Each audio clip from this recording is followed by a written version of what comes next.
With the Carolina Panthers slated to play their second preseason game in hot Houston, there are a few questions that may be answered at the end of this game.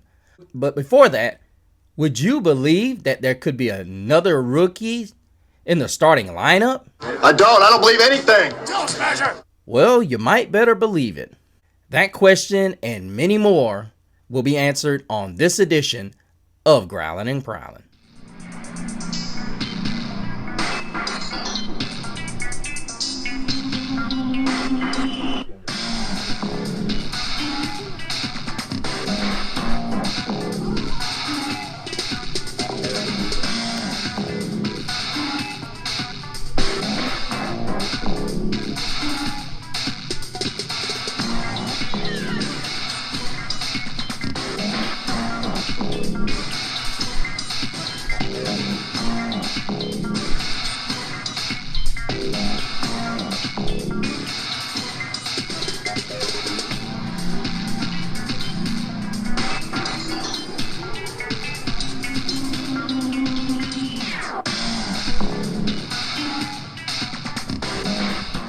Hey, welcome back, Growlers. Thank you guys so much for joining us here on another edition of Growlin' and Prowlin'. Of course, you're growling with the one and only Mr. CeeLo. And I hope you guys are doing great, as it has been another hot one here in the DUB. And it's been awfully hot where our boys that are right now, but I also want to make sure you guys are doing great. It's been hot everywhere. Hope you guys are staying hydrated. Nick Scorton is doing better. Just giving you guys an update from what we hear. But hope you guys are staying hydrated and cool as well. Don't work too hard. No new news to report, although there are two more of you that joined the Growlin' and Prowlin' family. Don't know who you guys are because, guys, you have to do this. If you find Growlin' and Prowlin', please put your name down in the comments. Make sure you hit the bell notification so you can get all the notifications, because if you don't, you probably won't see me again. I'm not mainstream yet. But, guys, I primarily want to focus, as I neglected in the opening to mention, I did mention the rookie, but that's going to be part of it. But I wanted to mention an article that Dean Jones of Cat Crave wrote, basically saying that the Carolina Panthers are not going to be, that our expectations should not be high. Okay, I can deal with that. But however, when I see what our team is doing and what we have not unleashed just yet, listen, I can understand why a gentleman like Connor Orr of Sports Illustrated would feel the way he feels. But let me first go ahead and tell you what Dean Jones was able to write on his page. Cat Crave is a good place, you guys. Make sure you go over there and check his blog out. A lot of my topics come from over there. But let us go. Connor Orr from Sports Illustrated has the Carolina Panthers going 6-11 in 2025. He thought that Carolina could get off to a hot start before regressing as the campaign went on. Considering this is only one more win than Canellis managed to achieve this last time around, fans would probably feel a sense of disappointment if this scenario also came to fruition. He said these predictions are being published just before Week 2 of the NFL preseason. And boy, did I like what I saw from Bryce Young against the Browns. He's firing now and gets rid of the ball with such confidence. I like Teteroy McMillan as a contested deep ball threat, but I think it's going to take time to get him proficient in traffic. So I have a good mix of good, realistic, bad. That includes a 3-game winning streak in weeks 3 and 5, giving Carolina a winning record for the first time since 2021, and a post-bye loss to the Saints, a team I have slated for the number 2 pick next year. Now, here's what's got to be remembered, you guys. We haven't put our rookies out there like that in a rotational scenario. I think what's going to be very difficult for a lot of teams to deal with is when you start looking at the depth, which is something I went through on the show last night. And fans, and I'm going to be honest, if any of you can see the depth chart at which we have, listen, you got A'Shawn Robinson, Bobby Brown, and Derek Brown, whom is slated to play in Houston.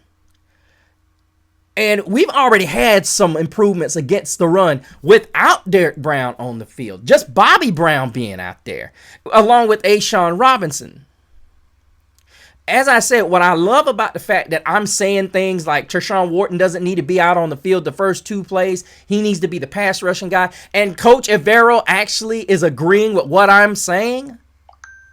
Listen, guys, I didn't play professionally, but I coached for 13 years. Guys, I know what I'm talking about. When you when you run the 3-4, if you got 1,000 pounds of beef just between the 2 ends, not like when you have the 4-3. Because technically, when you throw a guy like Nick Scorton at one, and I believe Scorton's going to be starting because Patrick Jones and DJ Wanham don't have enough ass, yes, I said it, to play that position on the edge. And now I will say this, if you put Wanham and, let me retract that. No, well, let me take that back because both of them are the same weight as Nick Scorton. Because I guess what it is I look at Wanham and Jones as finesse pieces. But when I look at Nick Scorton, who set the edge exceptionally well, it's impressive. So I can't say that, but I do like the way Nick Scorton has been able to set the edge in practices and whatnot. Now we just got to get Princely to get there. And ultimately, as I said before, when you get a guy like this setting the edges, and then you're hearing so much about a certain safety, not just Trevon Moehrig and Damani Richardson, but he'll be a part of the deal that we discussed earlier in the opening. But what I don't think a lot of people understand is a lot of the reason Carolina could not win last year is because we gave up too many yards on the ground. And then we had really a small semblance of a pass rush. You cannot go into a season thinking that you're going to be able to be competitive and doing Cincinnati Bengals stuff. At some point, it becomes a matter of, can you get the stop? It's a flip of a coin. You don't want that to happen. That you hope when you go to the sideline after a 3 and out and you're in a game where you have a 2-possession game that you don't give up a score. This is what I love about Dan Morgan. He is very reactive at the end of seasons. You saw what happened when he first took over. He knew Bryce needed an offensive line that could protect. Then he had needed to get a coach that was going to understand what Bryce needed. See, when Frank had him there, it was almost like Frank Wright was telling Bryce, you don't really need to scramble that much. We don't need you to scramble, Bryce. Now you're seeing it in a situation where Bryce is comfortable with moving. He's not sitting back there waiting to take sacks. And what I'm seeing more and more from him is that confidence lingering. And you still got people who doubt, even under our own roof. And I'm not talking about the locker room. I'm talking about analysts that are in Charlotte. I'm talking about so many people on social media as well as content creators that still don't believe in Bryce. And it's not even because of Tetairoa McMillan. Listen, guys, we have not talked about Adam Thielen much. Even myself has made it sound like that maybe he's going to go into the sunset. Guys, with Xavier, with XL, T-Mac, and we forget about Adam Dependable Thielen. This guy's Mr. Dependable. And I mean, even with all the wonderful ads from Jalen Coker to Jimmy Horn Jr., Hunter Renfrow, and Bryson Tremaine, guys, listen, we can't forget about the ageless vet. You got teams that are saying we're going to win 6 games. Now, I'm not saying we're going to do like Cincinnati and go out there and score every drive, but god darn it, looks mighty darn good. Looks mighty darn possible to me if Canellis can call the right slew of plays and not get so caught up in, I got to get this guy the ball. I got to get that guy the ball. I got to get this guy the ball. See, that's the dilemma you run into when you got that many mouths to feed. That is my biggest fear right there. And let's not forget the strength of this offensive line is run blocking. We cannot go outside of what we are. And it's not we're a running game because Bryce ain't that good. It's the keep pounding mantra that we've always had. We've got 2 really good running backs. We've got 5 really good linemen that love to run block. But back to the line. We've got 3 massive. Look, I'm going to go ahead and say this. The only way our run defense gets bad is there going to have to be 2 things that happen. Oh, by the way, before all of this happens, I believe Josie Jewell's back with this team before the end of the season. Who cares? That's my personal opinion, because the reality of it is Claude Sherrillis is questionable right now. Bam Scott Martin, he's looking okay, but then you look at Trevin Wallace and Christian Rosboom. Now, Rosboom played the full season last season. Trevin Wallace, in and out. I mean, this is a guy that is really, really good, really, really strong. But we gotta have consistency. We gotta have consistency, and the way Mike Jackson is playing this year, you got guys out there that are just consistently dogging this dude, saying, "Oh, he doesn't really scare me." And it's guys that you guys watch their platforms, and they're saying this. Mike Jack doesn't do, and you really don't understand, just like they don't, if you believe it's all Mike Jackson. When you see guys that are getting pressure and Mike Jackson is making plays like he made in practice the other day, leaping up, taking the ball out of the air, leaving his man and going over. That's a guy that understands, hey, I see what route that's being run. I got this. They're getting pressure. Guys like Patrick Jones II are getting pressure. That's what we want to see. And then you add Nick Scott. Look, guys, I'm gonna throw something out there. It would not shock me if by the end of the season we saw this. We saw Derek Brown or Tershawn Wharton, possibly, listen to me, Nick Scorton on that left defensive edge, on that defensive end, or we move Patrick Jones to that spot, and then go with a Nick Scorton on the edge, and then go with DJ Wanham on the other edge. Or maybe Princely Amanya Millen. We go with 3 guys that are fast and 3 guys that are big. Now, a lot of people say, what do you mean 3 guys that are big? There's only 5 across the line. Well, you bring one of those guys at the middle linebacker spot up. And guess who that other guy is? It's going to be one of the big 3. You could even bring in Princely and put him at middle linebacker. But he's the blitz only. Look, as quick as these guys are, the name of the game is get to the quarterback when you're blitzing. I don't know why people are so bent on saying, okay, when you don't, this is not typical. Look, to confuse the line is what you want to do. Let them feel like they're doing something. You don't necessarily have to bring Wanham off the edge. You don't have to bring Scorton off the edge. You don't have to do any of that. But you can give the appearance that's what you're going to do. Because the reality of it is, one thing I saw Everode that he does not do enough, but Brian Flores does do it enough. He backs out of his blitzes a lot. But they blitz a lot. So I know a lot of people are going to say, well, how can he blitz a lot, but he backs out of it a lot? Because he shows blitz just about every single play. Sometimes you got to show it. When you got safeties like Trevon Warwick, Damani Richardson, and the gentleman who could possibly be starting as, who to me was the dark horse because I said he shouldn't be starting, but he has just been so impressive against the run, and he's been getting to the quarterback when his number's been called. That would be Lathan Ransom. Now, I'm going to be honest with you. There were 2 other safeties in the draft that I was looking at. From Xavier Watts to Kevin Winston, Nick Emonroy was, you guys know all about my love affair with this guy. I was just absolutely enamored with this guy. This was my guy.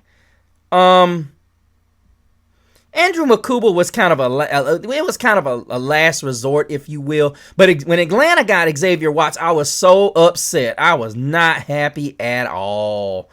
And when the Saints took Jonas Sanker, who was a guy that had came in and visited with the Panthers, and I saw the Saints had snatched this guy up. Boy, I was fuming. I was absolutely livid when I saw that, because when we took ETN in the 4th round, and a lot of people are going to say, well, don't talk about players who are here. No, many of y'all did that with Bryson. I'm just telling you. But if we had went and got Nick Eamon-Rory, I would have been absolutely ecstatic, because this is a playmaker. He is an absolute playmaker. And then when you look at what Lathan Ransom brings, he's 6'1", ran a 4.3 40, 210 pounds. The only thing that he lacks from any of the other guys is that 40 speed. But you look at Kevin Winston, who went to Tennessee and ran a 4.5, and Xavier Watts ran a 4.56, but he just knew where everything was. Malachi Starks, 4.5, and Nick Eamon-Rory was the only guy that kind of blew you away with his speed and his size. He's shaped like a linebacker. But Lathan Ransom has come in, and I know everybody's going to say this is preseason. You don't know what's going to happen until it happens. I know that. I get it. But to all due respect, this is a guy that has played his butt off in camp, and I honestly think that with the way he hits, the way he's read and recovered, and been just such a uncharacteristic ball hawk, he's really bought into the Dave Canellis call to the ball. And I think, honestly, it's kind of like, why wasn't he doing this at Ohio State? And it kind of makes me wonder if maybe they were asking him just to keep stuff in front of him and don't let him lose the game. I don't know. But it's looking like this guy, there's a segment to this guy's game that's arguably going to get him a start. Going to get him the starting job next to Trayvon Warrig in the Carolina Panthers. That's all for us this time, you guys. Make sure you go by the Facebook page and join the Facebook group, as well as the Facebook page of Growlin' and Prowlin', so you can catch up on the little polls that I do. Got to get back to that. Dumb shit! Dumb shit! Dumb shit! Make sure you also comment down below on the show. Tell me, guys, what you think about Lathan Ransom. Tell me what you think about the fact that the Panthers are only going to win 6 games. Am I totally off base for thinking that he's wrong? As well as making sure you put your name down there. The t-shirt is not long. It's about to come into fruition. I told you guys, if we get to 250, I'd make it 4. If we get to 300, I'll make it 5. So that means 5 shirts given away, 4 shirts given away. But guys, make sure you get your names down there. And finally, if you want to keep up with all the shenanigans that I'm going to be caught up in off season and on season, make sure you join me over at Instagram at Mr. CeeLo to find out all these things. And make sure you comment and give me a growl out. I'll growl you out too. But until the next time, keep prowling the airwaves and keep growling out. Keep pounding.